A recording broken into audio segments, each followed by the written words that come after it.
So you often, when someone explains small talk to other people, then one thing that they often say is everything is an object. You know, everything. Classes are objects. Methods are objects. Stack frames are objects. And then people naturally assume that, of course, code is an object too. Why would you? But it's not true. I mean, code is not an object. Code is just a string. And that's it. There is no structure below the method in the reflective model. But we do have actually some structure for the methods, and that's the abstract syntax tree, which is used mostly by the compiler and the refactoring tools. So that means that in Pharo 5 we have looked on, over the last years, 1, 3, 4, 5, we have looked into the abstract syntax tree a bit more. And the abstract syntax tree that is used a lot by tools is the one of the refactoring browser. It's high level, it supports transformations, it has visitors on it, and at some point we added the concept that you can actually add annotations to any node in the form of text. And so that's already quite nice. It's used already very deep in the system, so we have the pretty printing already that uses the refactoring browser AST instead of the compiler AST. We have recently enabled syntax highlighting using the refactoring browser AST, and we have something which is called suggestions, which means that on any in the editor on any piece of code you can ask for a menu which is specialized for the AST node, that is for this where your cursor is selecting the code. And to actually not have two ASTs, we actually even re-implemented the compiler to use the refactoring browser AST. So the new compiler that we have in Pharo since Pharo 3, I think, is actually using the refactoring browser AST for everything. So that's quite nice. Another thing that we started to do is to make it actually available quite easily. So we have we added a method to a compile method that you can just say, please give me the AST. And I want to show you how this is already in the system integrated. So we start Pharo up.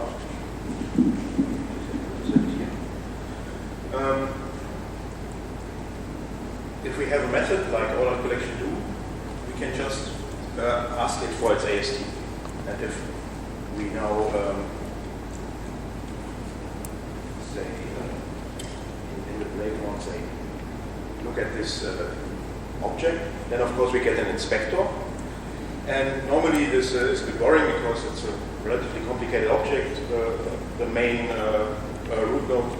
So the inspector actually defines a couple of views on this object. So the one that is of course very natural is the code view, which shows you just the text of this AST, how it's on disk.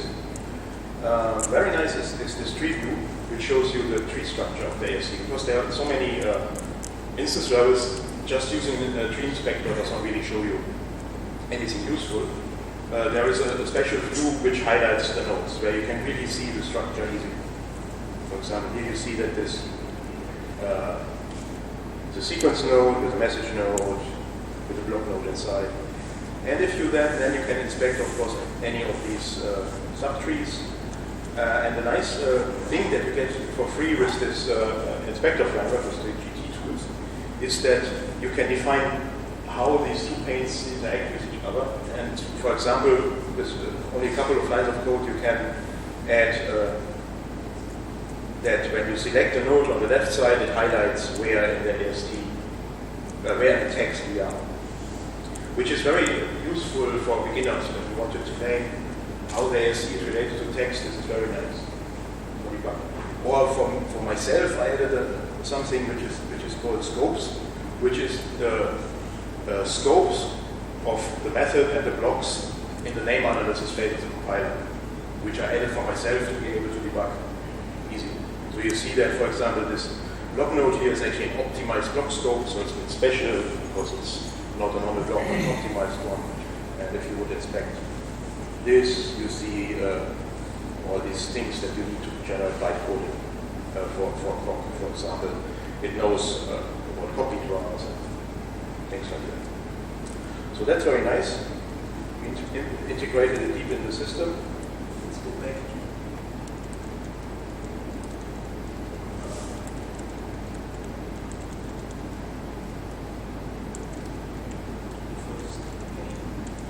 So, and besides on having this on methods, we actually have it even on blocks.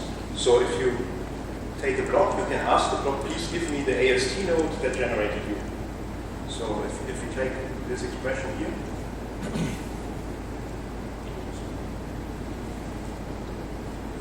then it will return us the AST node for this block. And what we added in addition is that this is not only decompiling now this block and making a new AST, but it actually returns you the correct node. And to show you that this is true, I actually have here this expression where we get the node for the block, and then we actually ask the method of the do it for its AST, and then we search for all the block nodes in this AST and take the first one, there's only one. And if this is correct, it should be actually identical. So the block node should be the same. If we execute that, we get true. So this is quite nice. So that means that the AST is now very deeply integrated into the language. So we have a reflective access to it. And if we go back to the slides.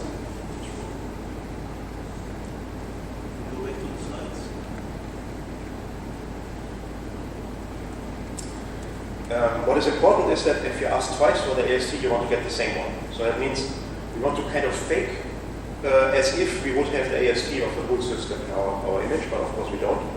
And so what we added is to have an AST cache, which per method caches the AST, so that you always get the right one. Right now, so we did that, and then we thought, okay, that this will get us into trouble soon, and we will improve it. Yeah, I have a question. Can I? Yeah. I was wondering, like, whether, so what is the cost in memory? Yeah, we thought that for sure that we'll soon show its cost and we will change it and make a last recently used cache or something like that. But the strange thing is that we never had problems. So actually, if you get the AST for the whole image, you will go to 180 megabyte. But until now, nobody ever had a problem with that. I think that at some point we will revisit that and put a last recently used cache with a certain amount of entries and then it's all set. But right now, nobody ever had a problem, which is kind of fun. And it gets actually completely wiped out on safe, minus the stuff that I will show later, which actually survives. So if you put a breakpoint on a method, it survives the shutdown. So I showed the tools that we have and the integration in the system of these things. And this all is based on the compiler that we developed over the years, slowly. And so it uses the reflecting browser AST. It's heavily based on visitors, which has some nice properties. So it's a typical compiler. So we have the text and we parse it, and we right now use the RP parser, so the reflecting browser, just the handwritten parser infrastructure that it has had already since the beginning. Then we do semantic analysis, which means we associate to each method and block a scope, and every variable definition defines a variable, and when you read a variable, you look what kind of definition is that, a temp or is it rather. Yeah, so this is another visitor pass. And then we do a final visitor pass of the AST, which is the AST translator, which then calls it to a backend, which is based on a bytecode level intermediate representation. And this one then is compiled into a compiler. We are not yet sure if we really need the IR. We did it back then, so maybe we will remove it and directly emit from the AST. We did it back then because, I will show later. First, some general things. So because we have this visitor pipeline, we can actually exchange all these things very easily. So the whole architecture is pluggable, so you can say, yeah, give me a compiler, but exchange the semantic analysis with this class. Or give me a compiler and exchange the code generator with that. Which is quite nice. Another thing is that we have infrastructure for compiler options, so we can easily add options to the whole thing. So for example, Cog needs to compile the whole hierarchy of context specially, because when you access the instance variable of context, there is a hook in Cog to know that, so that you can actually instance in this context and all these things. And so that means that this one hierarchy compiles all instance variable accesses with a long bytecode, which you normally only use if you have a lot of instance variables. And this one has an additional chain. And so with these options, this strange thing is actually just an option of the compiler. So we just say, give me a compiler, but now with this special long bytecode in it. Very, very easy. And so you don't need to hard code it deep into the system in a strange way, which the old compiler did then. So they had in the somewhere deep inside it, oh, if class context, then do something like that. So why we did the beginning is that it actually allows you to do some nice bytecode level manipulations. This is all right now in Pharo, but not used too much. So you can actually decompile all compile methods to this IR, which is very quick. I think a couple of seconds for the whole image, and then you can manipulate that. It's a graph structure, and you can re-emit the compile method. It's nice to manipulate stuff on the bytecode level, but it turns out this is too complicated for everyone. So you don't want to think about bytecodes. There's so many. Even on the IR, which is already abstracted away, lots of details, you don't want to deal with that. So it's too complicated, it's too low level, can't we do better? Especially considering the AST infrastructure that we have. So we had already added to the refactoring browser this concept of properties. So that means we can actually set properties on the AST, and we have a compiler where we can actually get a compiler and exchange parts of it. So can't we put that together and build something to allow us to do behavior reflection in a nice way? And that's what we actually did. And I want to first explain you how the base infrastructure below does it, how the compiler gets to play in a dynamic way. And the basis for that is something that I like to call the evil twin, which is a second kind of method. So we have, by default, we have a compile method. So the compiler generates a compile method, and then you install it in the method dictionary, and you send a message, VM finds it, executes it. But you can actually install any kind of objects in the method dictionary, and what the VM will do, it will find out, oh, this is not a compile method, I cannot run it. What it does is actually sends a message to it instead. And so that means we can actually implement this kind of reflective method, which is nothing else than the AST. So it's just the method itself, bytecode, it has the AST. And we can install it in the method dictionary, and it will get sent a message. So that means that when we install this reflective method, it will call a method called run within. And what we do there is that first we install the compiled method that we already have, because we might be in the compiler and it might be needed. Then we recompile the AST, and then we install the new method, and then we execute that new method to return the result. And setting up this twin is actually done on demand. So it's not that the whole image has now a compiled method and a reflective method. This is what we did in our prototypes. So they had a whole AST for the whole image, and it was really large. Here it's only done on demand. So you need to explicitly tell a method, make this twin, and when you make a twin, you can actually exchange the compiled method with the reflective method by calling invalidate. And I can show you that this actually works even on something that is running right now, so I can show it on more. So if we go our demo, and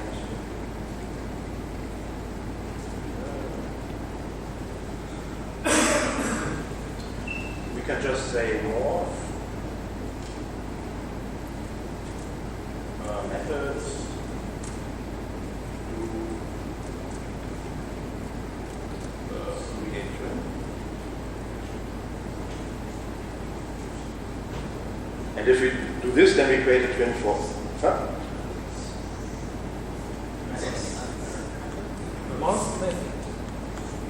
Let's see if this works. Yes, so we created no twins for all these, a lot of morph is a huge class, so it's like 800 methods. And then we can actually tell all of them to invalidate, which means we'll put the reflective part of the twin into the method dictionary, and as this is running right now, it will immediately, for some of them, recompile and put back the compile. So if we do that, invalidate, you see one doesn't even feel it because it's only the working methods that get recompiled. But if you now inspect this, morph methods, then you see that these are 896 methods, and a lot of them are reflective methods, but some of them are actually already compiled methods. So that means we know that morph highlighted for drop was actually called in between doing the invalidate and showing the inspector. And so you can see kind of the working set of morph here. What this of course means is that we now have a poor person JIT compiler from AST to compiled methods. So you can change the AST, invalidate, and it's active. And so this means that we now have the basis to implement our annotation system. So we annotate the AST with special annotations. If the twin is not yet there, in the method where we put the node, so the AST, we find the method, and 3 is the twin, yes, no. If not, we create it. And then we invalidate, and that means on the next call, this annotation will be taken into account. And the recompile actually looks like this. As we already have an AST, we don't actually need to directly invoke the compiler. The only thing what we do is we actually, on the compilation context of this AST, it has the configuration of the compiler that was used to create it, to compile the old method, and there we just exchange the semantic analyzer and the translator, who are changed to take the annotations into account, and then we generate a new method, and we set this as the compiled method. Now the question is, what kind of annotations do we use? And here, what we use right now, it's of course extensively and all other stuff. Right now we use something called a meta link. And a meta link is a relatively simple thing. It's a bit like a message send. So it means it has a receiver, which is called the meta object. It has a selector. It has other things that I will show later. And what you do is that you can just set it on any AST node, and as soon as you set the link, it will invalidate all these things, and the next iteration, next call, it will be active.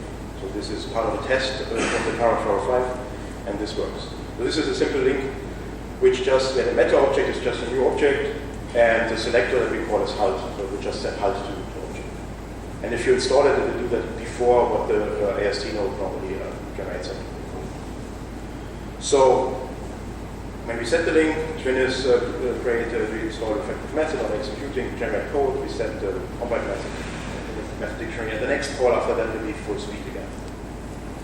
Very nice. So that means that this twin switch happens in between. First install the AST on, when we install the link, next iteration, we generate pipe, we install that. We remove the link, do the same, and everything happens behind the back. The question is now, what does the link have and things? So we have, of course, a meta object that we define, and it can be actually, and the amazing thing is it took me a couple of months after having built this, that you can put a block on. The default selector is even value for this meta link, so that means you can just, meta object can be a block, and that means you can actually use this for code, and you can annotate, you can insert code into your program by just putting a block there. Very nice. And then selector, the default is value, you can set anything else, even with parameters. The control is before, after, and instead. After wraps it to ensure, to make sure that if you have an after on a method, that regardless of how you exit, we will call it. But this will be optional, we can turn it off, and it will be just inserted after the node. Instead is actually, instead is very simplistic. Instead really just executes instead of the operation of the node. The last link that you set wins, and it's not an AOP around, because you can do that, and my original model actually had an AOP around. It gets very complicated, and the question is, do we need that? AOP, do you want to go there? Is a big question. So for now, it's really simplistic instead. The condition can be a Boolean or a block. If it's a Boolean, then it actually does not compile anything, because it knows statically that it's false or true. If it's a block, then this block is executed at runtime, and then the link is active, and it's returned true or false. And then we have, of course, arguments. And the question is, what do we want to pass to the meta level? And this is quite interesting because it is actually specific to the operation where you put the link. So on a stamp, you are interested in the arguments, the receiver, the selector. For an assignment, you are interested in new value, in the name. For all nodes, you are interested in the node itself, in object, in context. And over via context, you can access temporal variables and everything. So what we did is that we have symbolic names for these things. And when you put name, then the system actually has a plugin architecture where you define the name on ISC node X is this, and it's implemented like that. So you can actually use this with name and new value you can put on an assignment, and it will give you the new value and the name of the assigned variable, for example. With these verifications in place, we can actually go much fancier on conditions. So, for example, we can analyze the name of the parameter and put the right object there. So, for example, if you want to make object-specific links, this is the way to do it. You say the parameter of my condition is object, and this link is only active when the object is 1. So this would be a link that is only active on small integer 1 and nothing else. Of course, it's tested for any integer, which means it's a bit slowing down the system, but it's for debugging. And one thing that we then added is a so-called virtual meta object, which is very useful for things that you are interested in to be the meta object, which might be different to any installation. So one idea here is the receiver of a send can be the meta object. And then this means that this meta link actually implements a complete message send. And you can actually, instead, you can replace a message send with this, and your program continues to run. So and another one that is very nice is statement coverage, which is node. You can make a link where the node itself is the meta object, and then you can set I can execute it, and you can make statement coverage with a couple of lines of code. This one I will skip because variables I will talk on Friday about what we do with variables in Pharo. The roadmap is Pharo 4, the compiler is the default. Pharo 5, we will remove the old compiler, the old AST.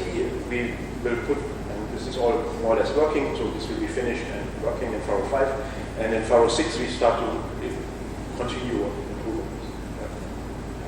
We have already some users, object profiles looking, importing all their tools, for example. Coverage for the kernel is being worked on since last weekend, but other very nice stuff. Thanks a lot. This is the work of a lot of people in many prototypes. This is kind of the end result of that. Any questions?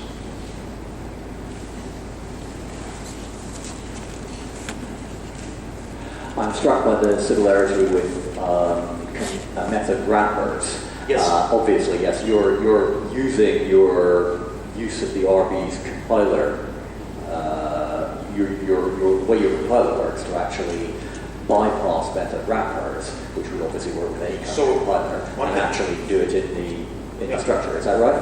So one can see it as a generalization of method wrappers to any AST node. And you can implement method wrappers using this. Yeah. I noticed you say generalization. I would probably say it's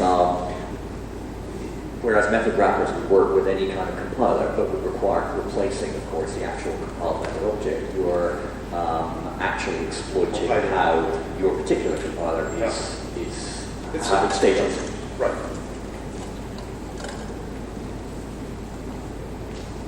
Thank you. I have a question regarding the Yeah, so if you annotate like each IST node, let's say the class more, what is the performance overhead? The performance overhead is whatever you do, you pay. If you send for any message sent, 5 message sent, your system will get very slow. That's the nature of. Else, it inserts just the message sent. And of course, if you reify stuff from the stack, you need to pop it off, store it in variables, get it, rebuild the stack that you paid. Okay, so you mean that the mechanism itself is not that slow, is what I do. No, the mechanism, if you don't use it, you pay nothing, and if the link does not do anything, you pay nothing. And you can do one-shot links that are deinstalled immediately after calling once, so it's very fast. Okay, we can discuss. Another question? Can I? I think the timing we need to see. Yeah. Thank you.